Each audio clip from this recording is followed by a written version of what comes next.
Uh, we post this to YouTube every week so that people who haven't had a chance to drop in can listen if they want, and or anybody wants to do review, that's always an option as well. So let's take a moment and settle in. We're going to get started as we always do with reading our daily word, but I'm going to bring that up on the screen.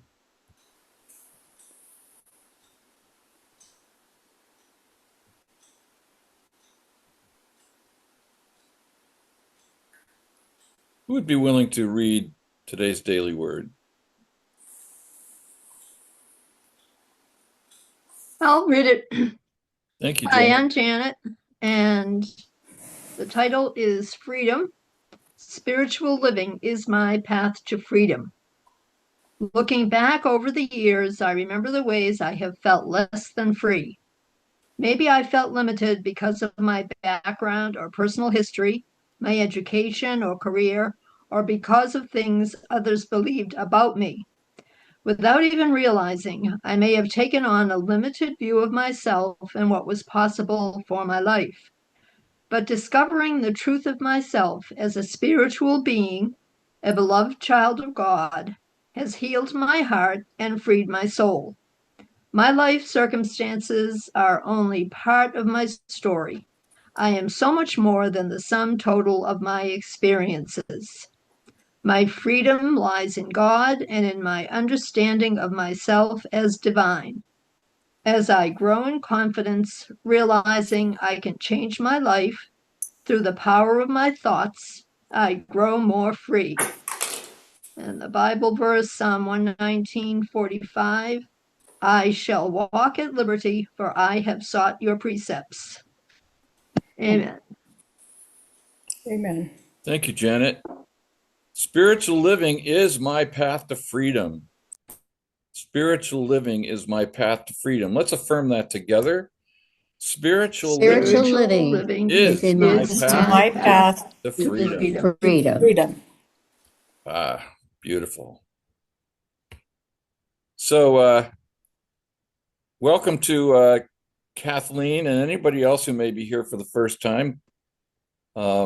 Our process here is pretty straightforward. We just read aloud the text and then we share our thoughts about it. And we have been reading in the Unity Correspondence course on prosperity. And to refresh our memory, the correspondence course is something that Unity put together back in the old days, the good old days, when it was the Unity School of Practical Christianity, and people around the country learned about this organization and wanted to know more about its principles. And so, under the direction of Charles Fillmore, the school put together a correspondence course. I believe there's 12 lessons, 8 basic lessons and 10 advanced. And they would send out one lesson at a time. And the lessons had questions that had to be answered in order to get the next lesson.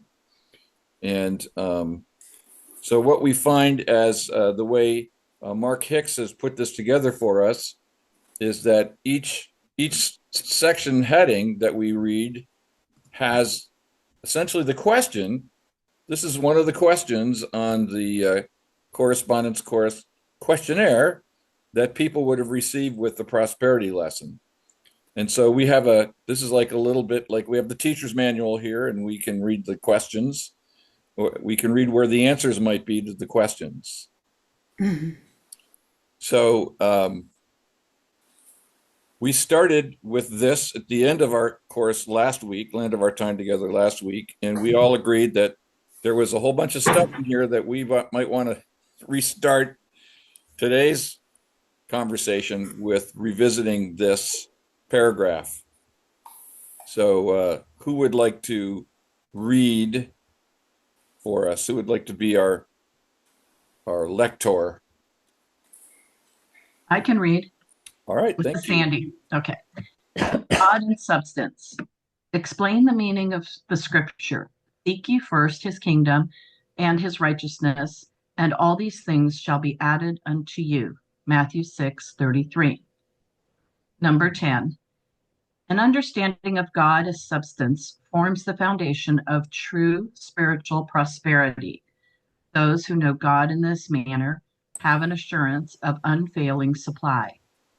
By understanding and faith, they lay hold of the one substance and bring it into manifestation according to their need, by acknowledging and praising God as substance.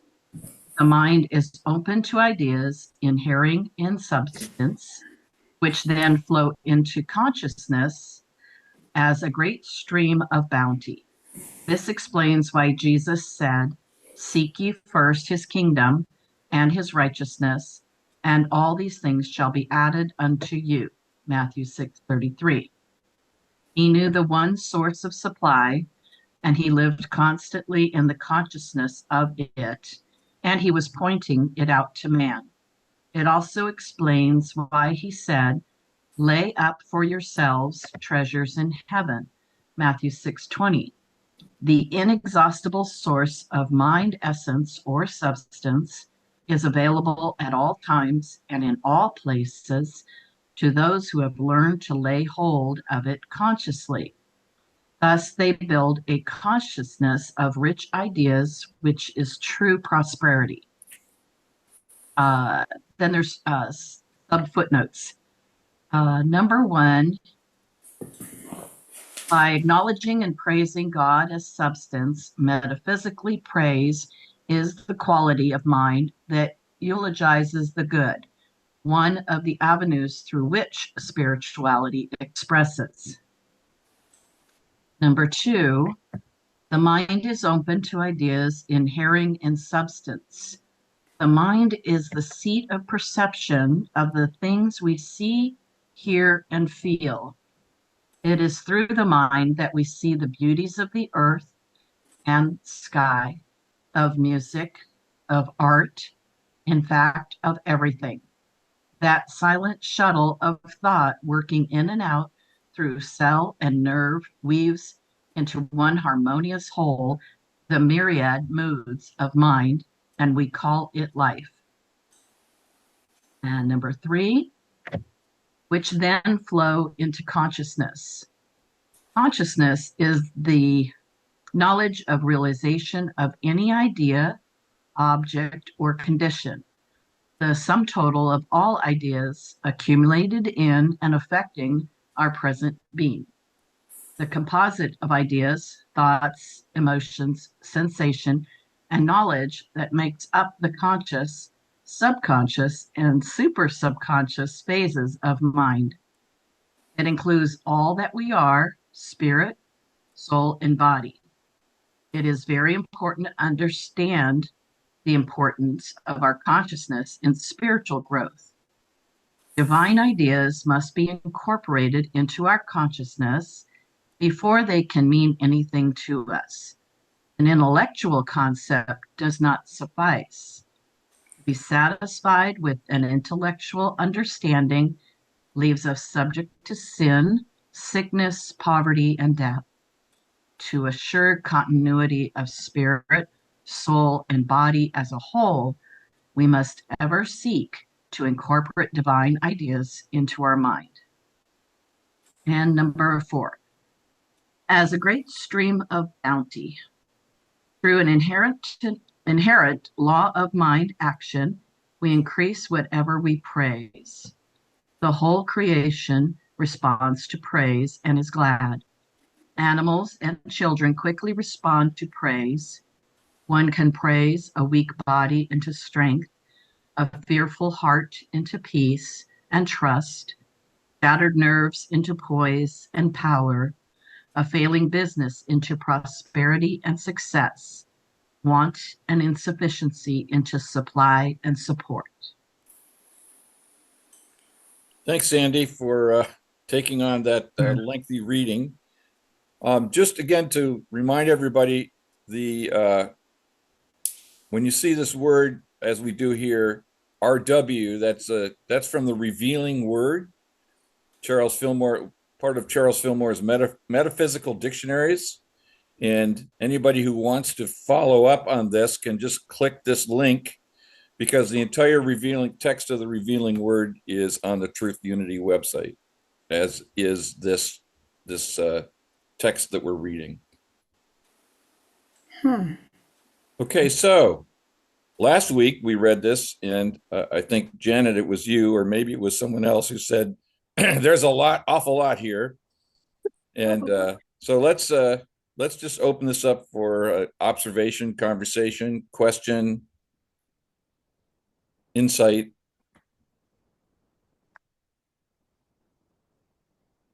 I have a question about almost towards the end of the number 10. It says the inexhaustible source of mind, essence, or substance is available at all times and in all places. And it goes on. Is the word God, can that be translate that whole long phrase God? Or is it something else? The inexhaustible source of mind, essence. What does anyone think?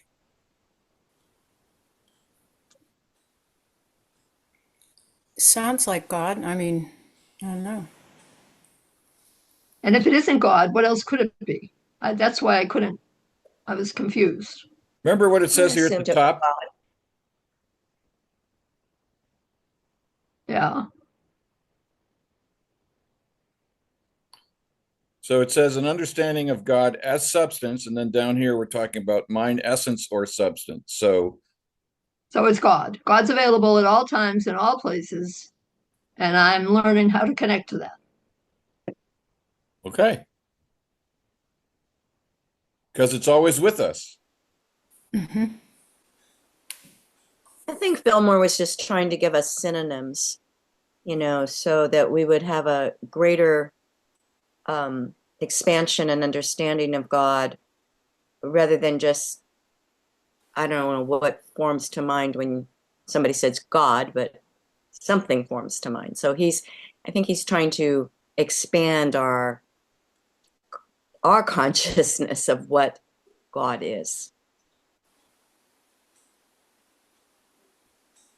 And further to what Janet said, so this mind, essence, or substance, or God, is ever present and available at all times, and it doesn't make any difference unless we have learned to lay hold of it in consciousness. Mm-hmm. Okay. So it's kind of like air to human beings. We're surrounded by air, but we really don't pay any attention to it, unless for some reason we start choking or we can't breathe. But we can be conscious of the fact that there's air everywhere around us. All we have to do is turn on our awareness.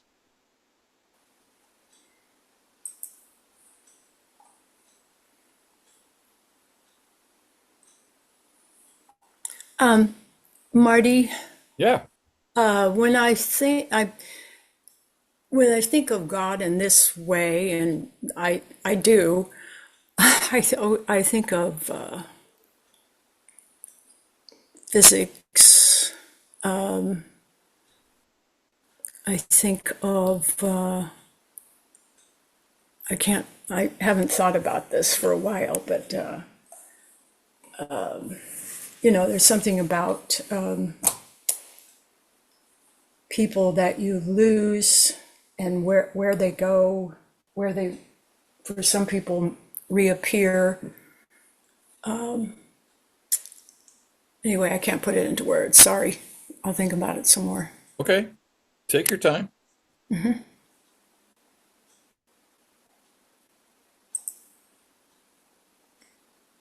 That's all I have about it right now. Okay. Thank you. Yeah. Mm-hmm.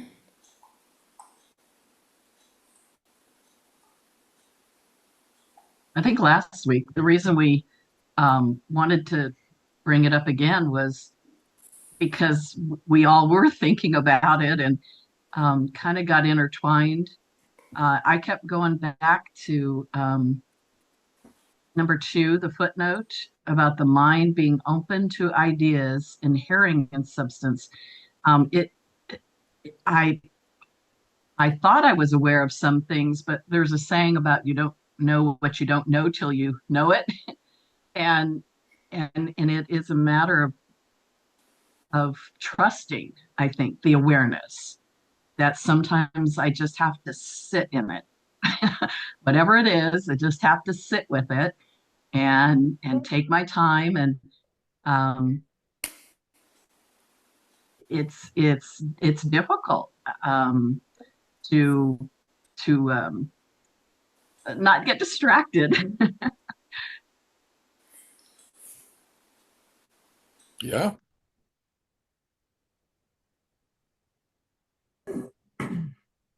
Thank you, Sandy.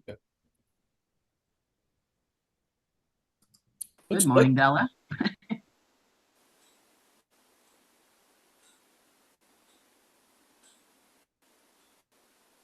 Let's focus on the let's focus on the question. Why is this the question? Explain the meaning of the scripture, seek ye first the kingdom and his righteousness, and all these things shall be added unto you.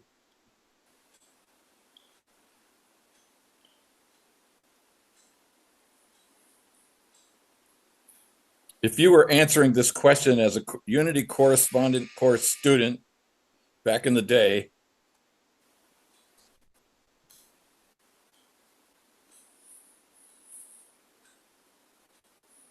Definitely a case of don't concentrate on what you need, concentrate on God, and what you need will manifest.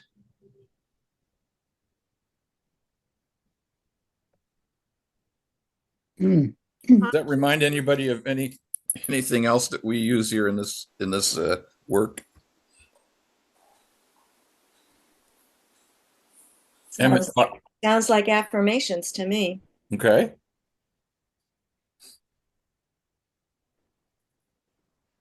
Marty, is a suggestion here that if you build a consciousness of rich ideas, that's true prosperity.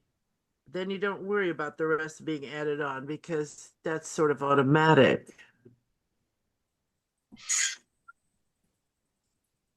The way I read this, it's a version of the golden key. If I keep my focus on God, that's the kingdom and his righteousness, then everything that I desire to enrich my life will be supplied. Yeah. Because God is the source of my supply, as the song goes. First the consciousness, then the supply. Yeah. So we have one of the few powers that we actually have as human beings is to focus. Where do we want to put the focus of our attention? And right now we can just all practice that. Everybody, you can now put your focus your attention on what's right outside your nearest window. Focus your attention on the screen. Focus your attention on the bottom of the feeling on the bottom of your feet. I mean, that's the power we have. We can direct focus. So what happens when we direct our focus to God in all things? This is what I think we're being invited to explore here. Marty, Yeah. I was laughing because I was just heading over to my window to let my cat in. Great minds. Yes. Yeah, the consciousness is important. I understand.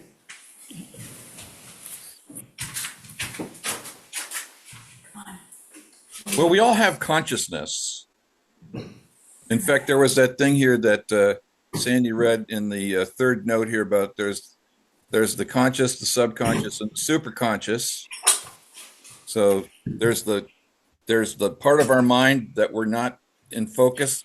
We have in focus. There's the conscious mind that brings us focused awareness, and there's the superconscious, which is also another word for God mind. And we participate in that 24/7. And so the only real question I think that we're being asked to consider here is the question of focus. Well, that's what I'm seeing. Others of us may see something different.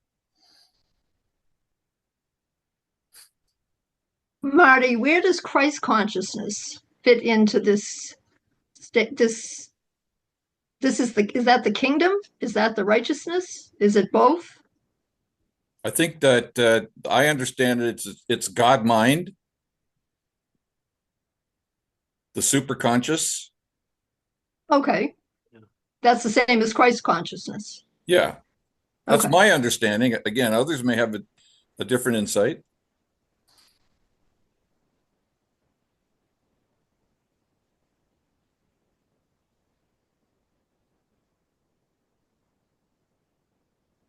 Well, a part on number 4, this explains why Jesus said, "Seek ye first his kingdom and his righteousness, and all these things shall be added to you." But don't you have to be also specific what you want?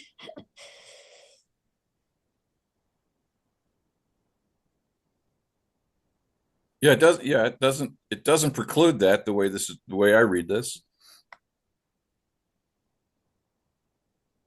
Can you just trust that a higher power knows what you need, or what I would it? I like to tell God, I think Be sometimes specific. I sometimes if I don't know how to be specific or how to create an affirmation around something, that's when I try to just sit with it.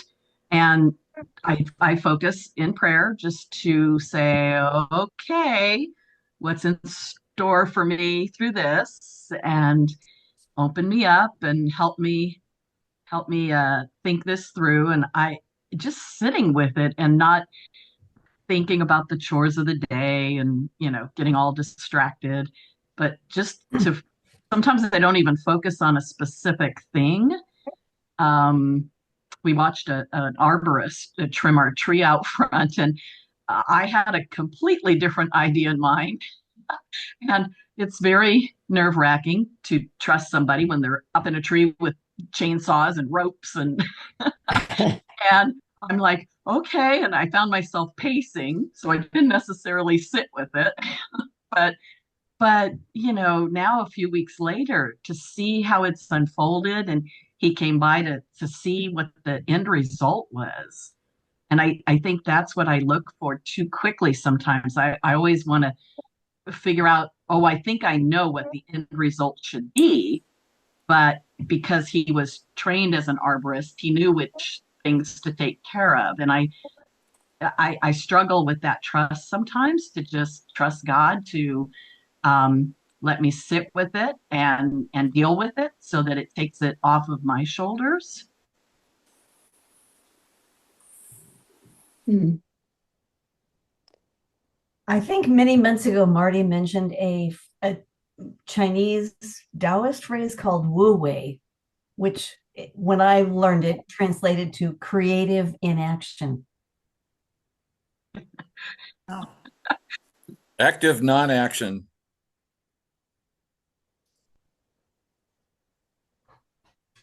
Can you talk more about that? I think it Marty may add to this too, but I think it has to do with what you did, which was sitting with it.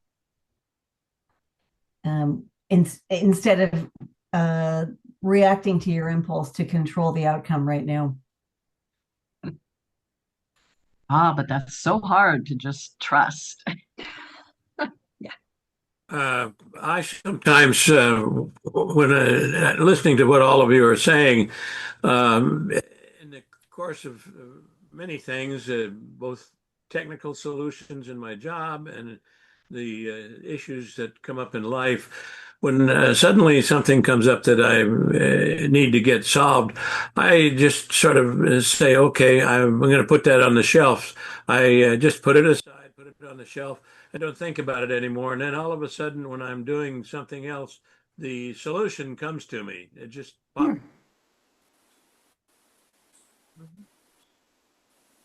Is that one way to let go and let God? Yeah, I like that, Belden. Putting it Yeah. on God's shelf. Put it on the shelf and let God go to work. Ah, good In one. my copy of the Tao Te Ching, there's this great line that says, "Do you have the patience to wait till your mud settles and the water is clear? Ah, Can you remain can you remain unmoving till right action arises by itself? Yeah. The master does not seek fulfillment, not seeking, not expecting. She is present and can welcome all things." So there's a little wu wei there. hmm.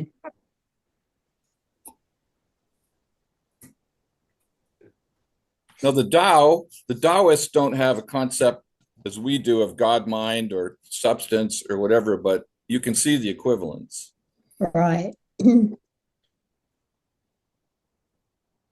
So we muddy up the water by asking for specific things. Say again, please, Lillian. So we muddy up the water asking for specifics. That's not the way I read it. The way I read it is I tell God I want what I want, and then I wait for the manifestation.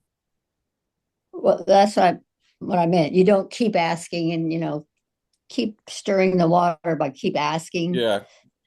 What's the line Just, about you don't need to push the river? ah, the sun will rise without my help. I don't know about you, but it did that this morning without my help. We didn't have it.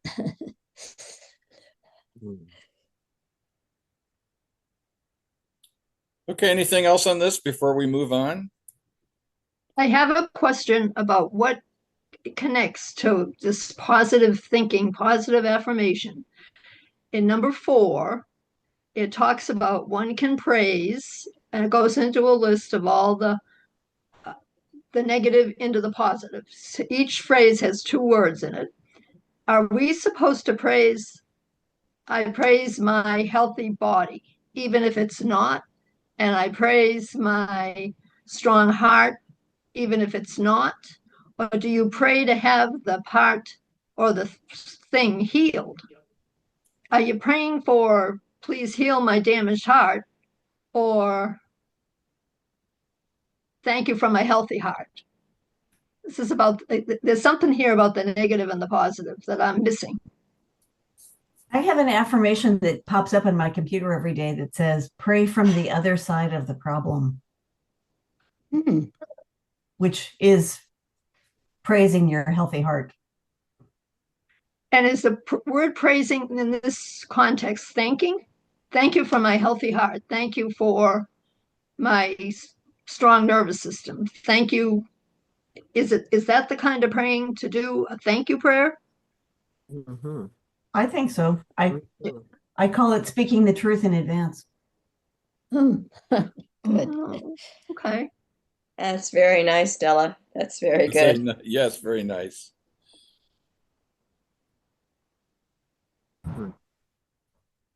So, what is praise? We talked about this at the end of our talk, our time together last week, but we didn't get into it.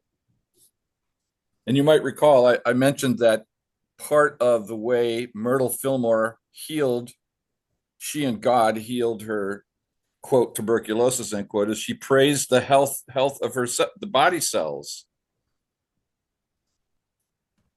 Well, I think I mentioned last week when we were talking about this how Fillmore seems to have in 1930 or whenever he wrote this, tapped into something which has now become in the last 10 years a movement of the gratitude movement and the power of gratitude, and how when scientists hook people up their to these machines that monitor their brains, when people praise, when people give thanks, when people say things about what they're grateful for, it moves their, I'm going to use brain here because they're monitoring the brain waves, into a different place, state that is longer waves, more positive and healthy.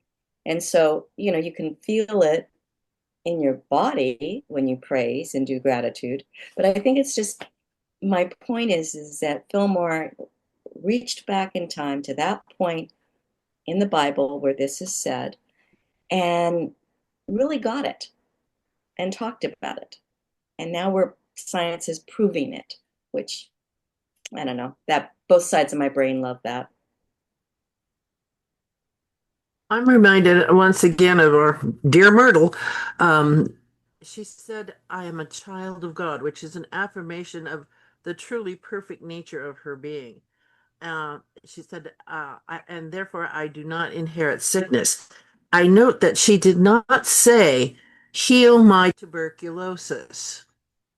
She was going for healing and wholeness.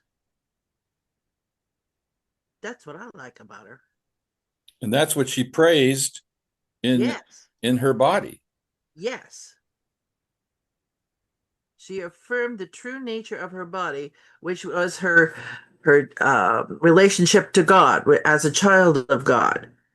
And it obviously she was coping with tuberculosis and had a death penalty practically over her about it. And she never acknowledged like the tuberculosis. She said, I don't inherit disease. That's a classic affirmation and I denial. love it. Well, and it's also a version of seeking first the kingdom. Yes.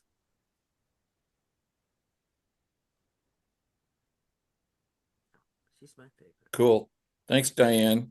Yep, I love her. All right, well, let's move on then. If there's nothing else, I'm sure there'll be something else.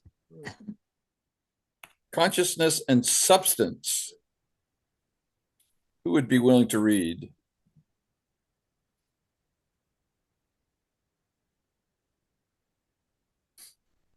I will. Thank you. Consciousness and substance. How may one become conscious of substance? In the first lesson, we learned that God is everywhere equally present. Conscious union between God and man is made within the mind of consciousness of man. Man realizes all of God's attributes or ideas only as he gets still and comes into conscious union with him in the secret place. So it is with substance. The only way to know about substance for oneself is to go within and get direct conscious union with him in the secret place.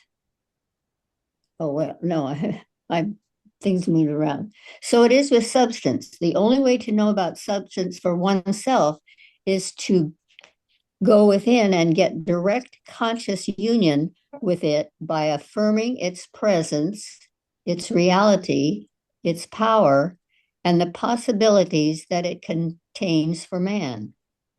This may be done by using I am affirmations, which is the right use of the creative power of God, the I am, the word of Christ. Then substance will be seen with the eye of faith. Faith is the perceiving power of the mind linked with a power to shape substance. In other words, faith is that consciousness in us of the reality of the invisible substance and the attributes of mind by which we lay hold of it. In this way, man becomes conscious of substance as a living reality, which he can intelligently direct and wisely use to satisfy his every need. 1. Conscious union. Conscious union, used 3 times in this paragraph, appears in dozens of metaphysical Bible and revealing word entries. In most cases, it refers to an alignment of all phases of our mind with the mind of God in the secret place of the Most High. 2, the eye of faith. The term eye of faith is also in several revealing word entries. Eye single is the searching quality of mind with keen observation that selects only that which is good. The single eye is open and receptive only to the guiding light of spirit. Sometimes we pray to a God outside of ourselves. It is the God in the midst of us that frees and heals. With our eye of faith, we must see God in our flesh. See that wholeness for which we are praying in every part of the body temple. 3, conscious of substance as a living reality. The secret of the law lies in one's consciousness.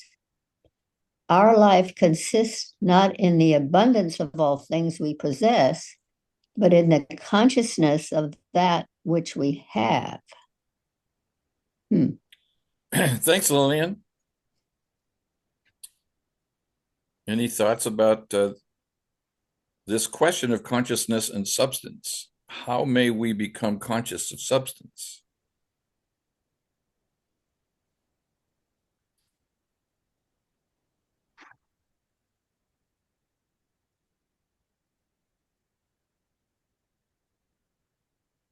I like that there's a prescription for it, which is this may be done by using I am affirmations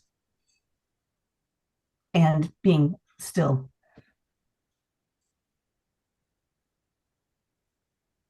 Okay.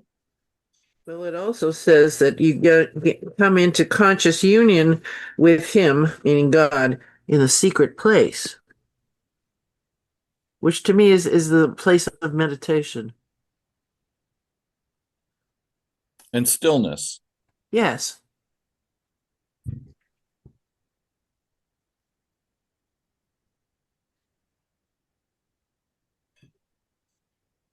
I think it's interesting that in the footnote there, it's really clear that it's not just God out there, it's God within. Within. That's right. And that's that's a very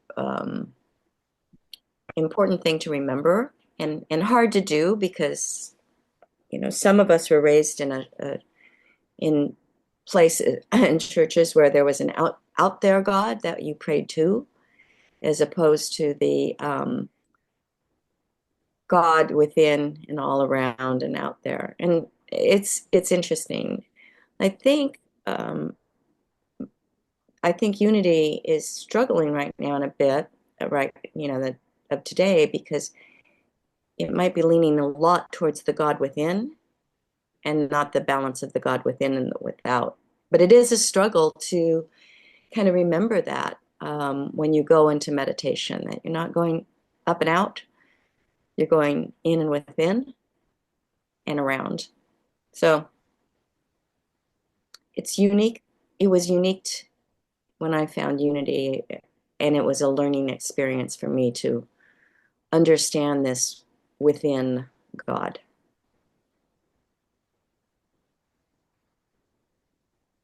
Thanks, Claudia. Are you referring to the quote from Myrtle Fillmore there in the second footnote? I was looking at the one, yes, I think, yes. Yeah, because Sometimes, yes. yeah, because I was struck by how powerful that her observation there is as well.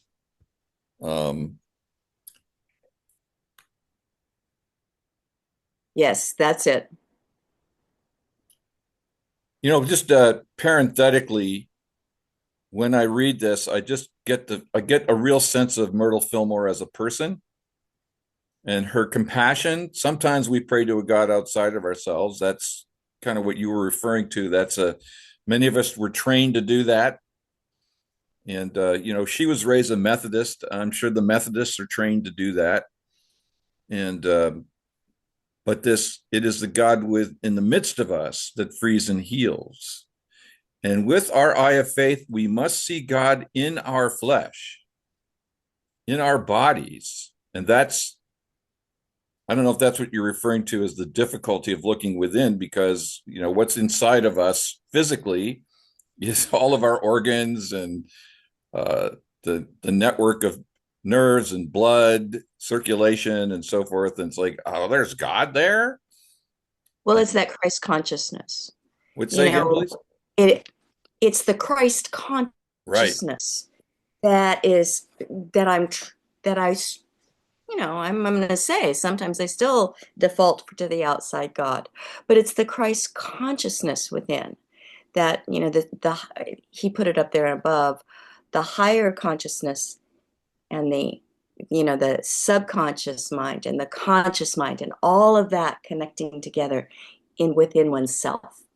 And that Christ consciousness, God is within you, and I mean, it was an epiphany, as they would say, when I came into this movement to try to understand that and practice it. Yeah. Yeah, you kind of have to retrain. I'm not sure I understand. And also, this thing of I am, we use I am in our general, conversation like, oh, I am sick and tired of blah, blah, blah. And does that I am also get Yes. have power? Yes. That's the Yes. trouble. Yes. Well, that's why the unity teaching invites us to be careful about our speaking, because we have the power to speak through our words into manifestation, from thought, from mind, idea to thought to speaking word to manifestation. Exactly. Hmm. I think though I'm not really familiar with Thoreau and Emerson. I haven't studied them, but they too were speaking of this God within and expressing this God within. Um, so there was a movement, and Marty, you did a beautiful lesson on this that I recall long ago about kind of this was what was it called, this movement and the force. Transcendentalism. Yeah, well, it was a particular valley or something. Hudson Valley, was it? The Hudson Valley School? Oh, you're What's talking that? about the yeah, It's okay. It was the transcendental movement that all this came out of. right. Yeah. But they really brought, I think the Fillmores really brought it into a practicum. As Della said earlier, I like the prescription here. There's a prescription. This is how you do it. Yes, that's why I love that they called it the Unity School of Practical Christianity.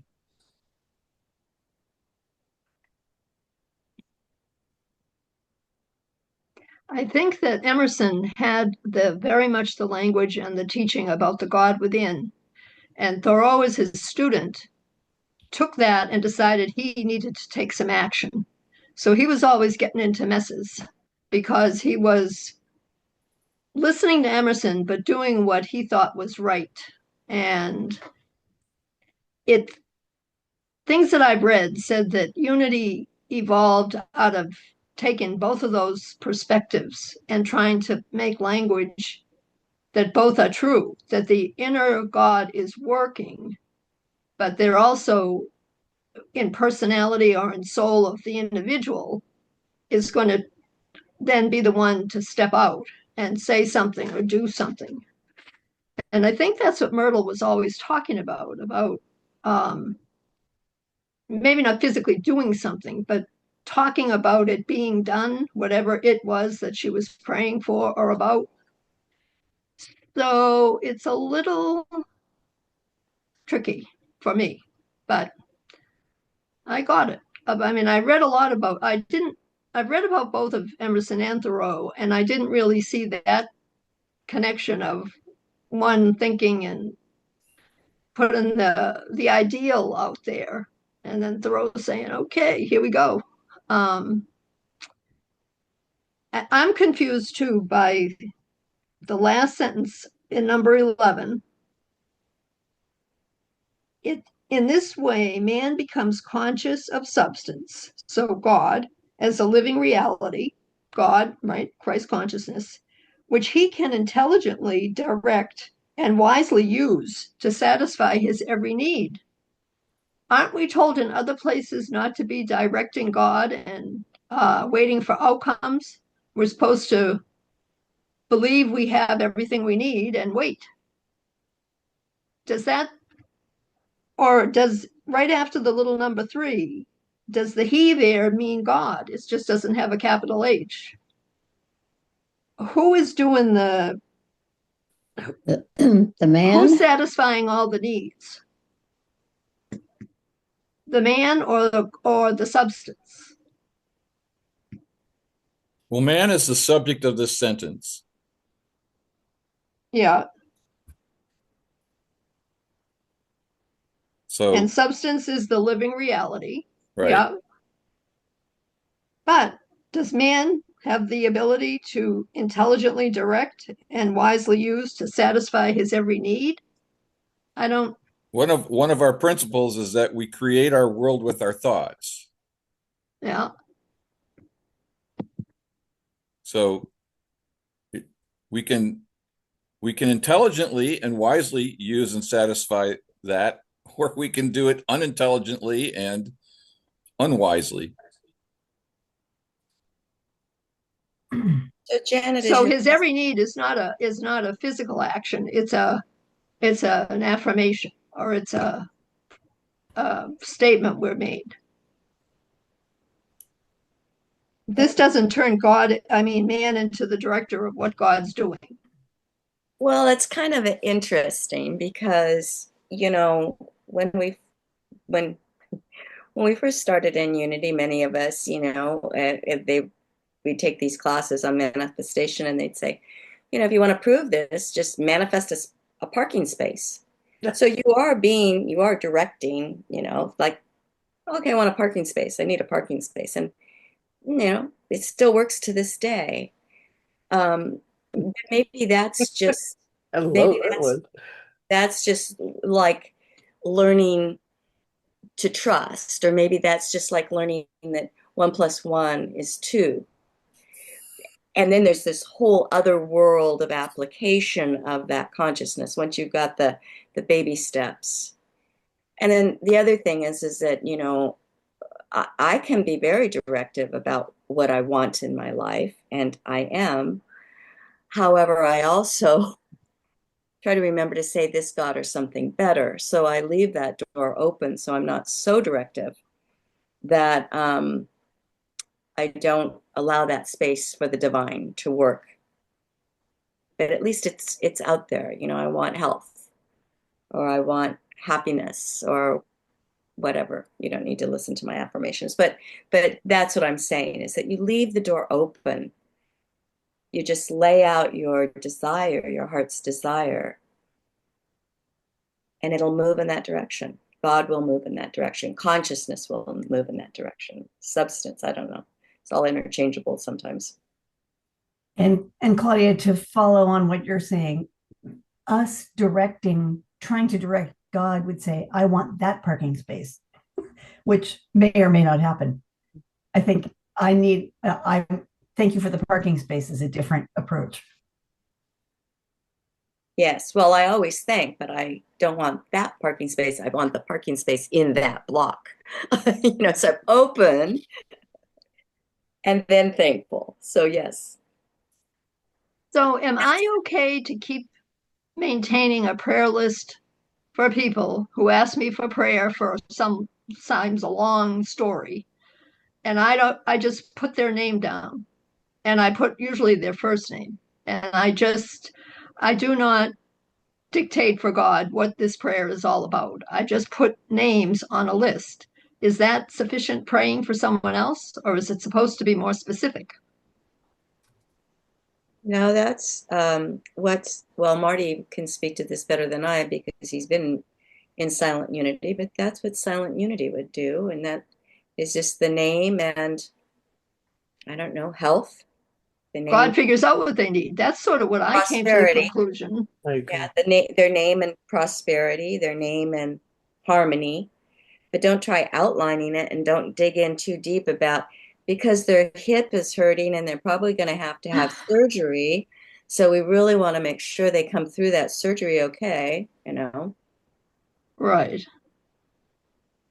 And I don't discourage people from telling me the long story and saying, don't worry about it. Just tell me your name and you're going to be fine, or your mother will be fine, or whoever. They'll be as fine as God wants them to be. I don't, I just don't feel that's very compassionate, I guess. So, Have you ever have um, you ever have you ever prayed with anybody at Silent Unity? no, All right, so I recommend you consider picking up the phone and calling Silent Unity with one of these prayer requests and listen to how the Silent Unity prayer warrior will pray. and I would give them sort of a sample of a name and a story, and then they would do something. Yes, I could give them my own name and a story. yes, So, okay, yes. Remember okay. we talked about I don't know if it was last week or the week before, or maybe it was in the Mark Hicks class and it wasn't in this one, but there was this line about God is impersonal in being principle. So the Unity prayer warrior doesn't need to know any of the specifics because the solution is universal. And Right. it goes down to what Myrtle Fillmore says in that footnote there, number 2, is just seeing God in the midst of, quote, the condition, end quote, Okay. and affirming that that's the only reality going on, that God is alive in the condition and God is alive in the solution. However, it still is a very wonderful thing to do to pray for someone else.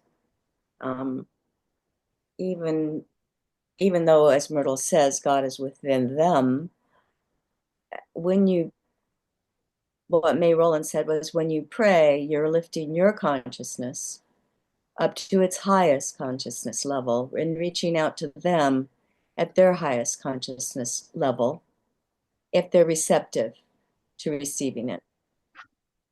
And if they're not, it just goes out into the ethers to heal the world.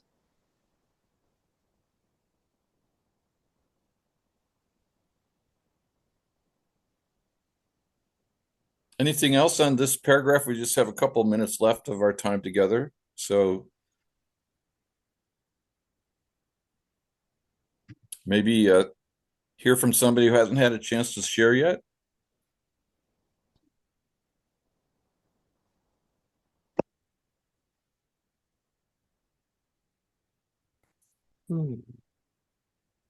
No pressure. Don't make me call on you.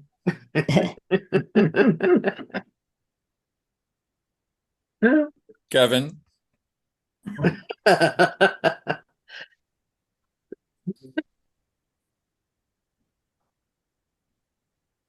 What experience have people had with the Psalm 91, number 1? So it is with substance. The only way to know about substance for oneself is to go within and get direct conscious union with it by affirming its presence. Is that easy to do? Kev, were you going to say something? Well, I was just wondering, that I guess we talk about meditation because they're saying go within and get direct conscious union. What is that feeling? Well, what is your experience with that? I haven't added one yet. Okay. By affirming its presence, its reality, its power, and the possibilities that it may contain.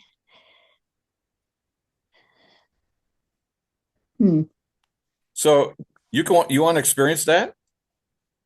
Well, that's what. So just close your eyes and go within. Uh-huh. And whatever you experience is God. Ah.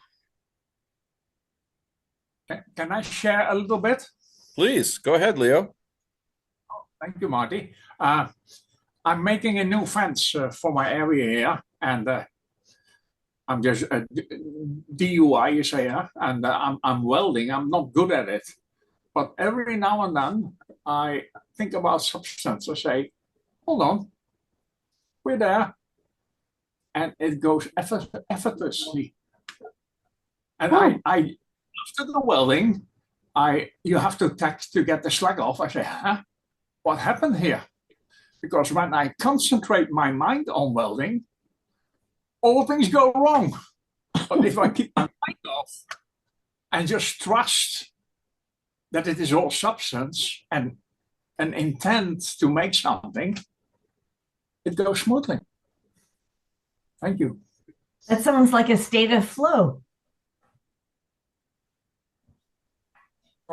Sorry, what did you say? That sounds like a state of flow. Yes, it is. Yes. Lillian probably has that when she writes a good poem. Oh, I'll have to remember that. Well, sometimes I think that sometimes what we call higher consciousness might come in the form of angels, saints, are people who have passed who maybe come to speak to us.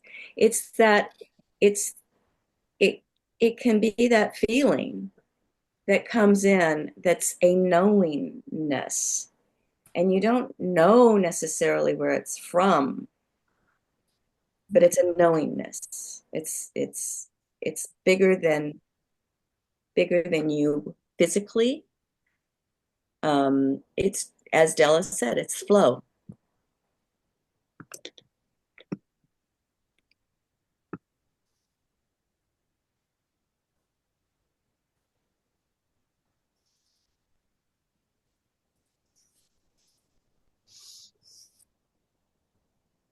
Anything else before we wrap up?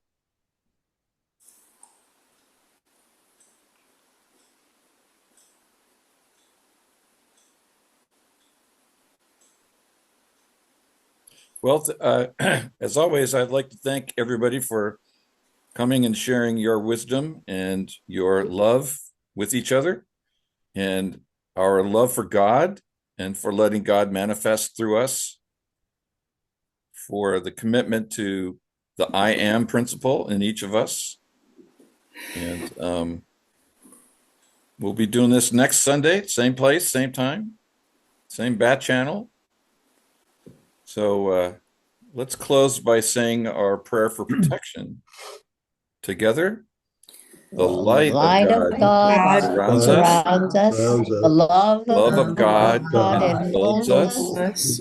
The The power of God God protects us. us. The presence of God watches over us. Wherever Wherever we are, God is. God is, and all is well. Amen. Thanks, everybody. God bless. Yeah, you, wonderful. Thank you, everyone. Thank you, Marty. Thank you, everyone. You Bye bye. Love have a you. good week, everyone. Bye bye. Thank you.